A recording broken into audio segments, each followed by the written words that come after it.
In the early 1930s, Harlem was burning.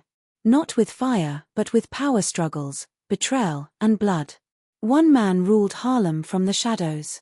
His name was Ellsworth Bumpy Johnson. Another man wanted that power. A ruthless gangster feared even by his own allies. His name was Dutch Schultz. When words failed, Dutch Schultz made a decision that would become legendary. He sent 12 professional killers into Harlem. Their mission was simple: kill Bumpy Johnson. But by morning, only one man walked out alive. And the message he delivered would haunt Dutch Schultz for the rest of his life. Before we understand the hit, we need to understand the man who ordered it. Dutch Schultz, born Arthur Flegenheimer, was a violent, paranoid, and brutally efficient gangster. He controlled bootlegging during Prohibition, ran extortion rackets across New York, murdered anyone who crossed him. Unlike other mob bosses, Schultz didn't negotiate well. He destroyed. He believed fear was better than respect. And by the early 1930s, Schultz had his eyes on Harlem. Not for culture, not for people, but for money. Bumpy Johnson was different. He wasn't loud. He wasn't flashy.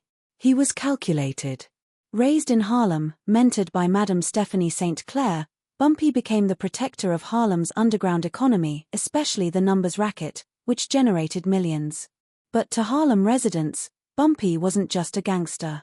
He paid rent for struggling families, protected shop owners from violent outsiders, punished criminals who harmed women or children. Harlem trusted him. And that trust was power. Dutch Schultz wanted Harlem's numbers racket. Bumpy Johnson said no. That was the mistake Schultz never forgave. Schultz believed. No black man tells me no. He underestimated Bumpy. And he underestimated Harlem. Negotiations failed. Threats failed. So Schultz made his move. Late one night, Schultz gathered his most trusted men. Not street thugs. Not amateurs. 12 experienced hitmen. Each armed. Each paid. Each told the same thing. You go into Harlem. You find Bumpy Johnson. You don't come back without proof. Schultz expected chaos. Gunfire. Blood. He expected Harlem to break. The 12 men crossed into Harlem quietly. But Harlem noticed everything. Strangers stood out. Especially armed ones. What the hitmen didn't know was that Bumpy Johnson already knew they were coming. Bumpy had eyes everywhere. Barbershops. Street vendors. Nightclubs. Even children playing on corners. Harlem wasn't just a neighborhood. It was an intelligence network. Bumpy didn't confront them directly. He didn't panic. He divided them. Some disappeared in alleys. Some were lured into back rooms. Some were never seen again. No loud shootouts. No public violence. Just silence. By sunrise, 11 men were gone. No bodies found. No witnesses. Just gone. One man was spared. Not injured. Not threatened. He was fed. Given money. And told to leave Harlem immediately. Before he left, Bumpy gave him a message. Not shouted. Not emotional. Calm. Cold. Precise. The survivor returned to Dutch Schultz shaking.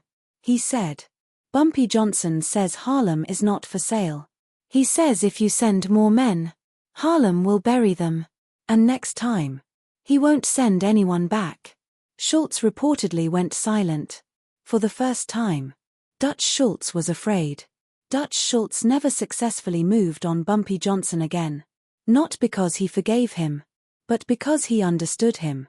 Years later, Dutch Schultz would be murdered, betrayed by his own world.